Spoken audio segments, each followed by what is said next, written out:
Si vous aviez aimé les premières éditions, sachez que le village de l'alimentation et de l'innovation revient.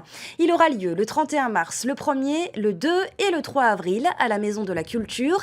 Une troisième édition et cette question pour thématique, que mangerons-nous demain et comment? Une manière de s'interroger en profondeur sur la façon dont nous percevons, nous concevons l'avenir de notre alimentation. Je ne vais pas vous en dire plus et je vais accueillir pour cela notre invité Manihi Beke Le Phoc. Yaurana. Bonsoir Sophie. Merci d'être présente ce soir pour nous parler de ce village. Vous êtes donc l'organisatrice. Cette thématique, Manihi, est d'autant plus essentielle aujourd'hui au vu de la situation mondiale, de l'actualité. Tout à fait, effectivement, cette année on pose une question à travers le thème du village, donc que mangerons-nous demain? C'est un thème que nous avions déjà identifié au moment de la préparation de cette édition et entre-temps il y a eu le Covid. Et effectivement, la question s'est révélée d'autant plus importante suite à la crise que l'on a connue et puis la crise actuelle avec la guerre donc, en Ukraine. Et c'était important pour nous, je pense que c'était vraiment le bon moment pour poser la question aux Polynésiens. Et le changement climatique également, oui, qui aujourd'hui rentre en ligne de compte. Comment est-ce que vous allez faire, Manihi, pour, au travers de cette troisième édition, pour interroger le public sur cette thématique? Le programme est très riche. Oui, alors comme chaque année, enfin comme à chaque édition, on essaie toujours de proposer divers canaux, on va dire, de communication pour que, en fait, on puisse toucher un maximum de personnes, que ce soit les jeunes, les adultes, les professionnels également. Et donc, cette année, à travers les conférences, les projections de films, on a beaucoup de films également cette année pour sensibiliser le public, pour peut-être provoquer quelques prises de conscience.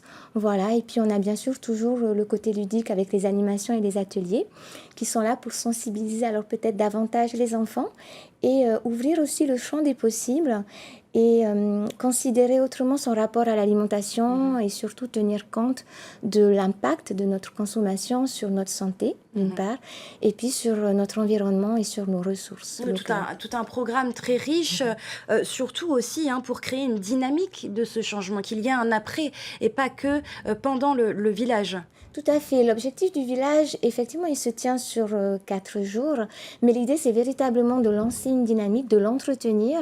Et à l'occasion du village, il y a beaucoup d'acteurs, d'experts qui se rencontrent. C'est l'occasion justement de partager, d'échanger. On met aussi en avant donc, des porteurs de projets ou des acteurs engagés au niveau local, régional ou international. Et l'idée vraiment, c'est que les liens qui se créent à cette occasion, les échanges, permettent de développer d'autres projets, de nouveaux projets ou d'enrichir des démarches actuelles pour que véritablement il y ait ce mouvement. Coopération régionale également. Oui, effectivement, c'est vrai que depuis la première édition, dès la première édition du village de l'alimentation et de l'innovation, on a reçu la visite de nos voisins calédoniens. Et ce qui est fantastique, c'est qu'ils se sont tout simplement...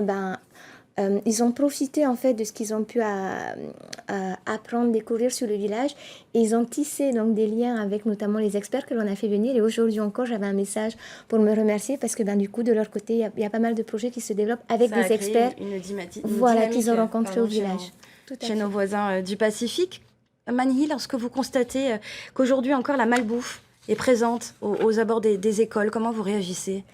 Alors bon, je pense que quand même, depuis quelques années, il y a eu des améliorations, il y a, comme je dis, des prises de conscience qui se font. Il y a beaucoup d'écoles qui s'engagent dans une démarche plus saine, plus durable, avec notamment les écoles en santé, donc ça bouge. Tout n'est pas encore parfait, on est d'accord, et c'est vrai que pour moi, c'est important que l'éducation, que l'école soit véritablement un exemple. Et vous allez justement dans les écoles faire de la sensibilisation. Tout à fait. On a développé ce qu'on appelle donc l'éducation au goût avec les classes du goût polynésiennes. Et l'idée, c'est ça, c'est en fait de permettre aux enfants de mieux comprendre le fonctionnement de leur sens et surtout de pouvoir les utiliser de façon optimale pour apprécier des aliments de qualité. Et à partir du moment où on peut poser des mots, avoir un vocabulaire beaucoup plus riche pour décrire les aliments que l'on mange et surtout avoir ce lien plus direct avec une nourriture, on va dire, de qualité et de proximité. Davantage. Complètement.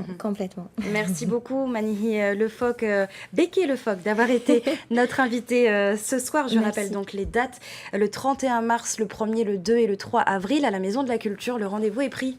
Merci à vous. Merci à vous.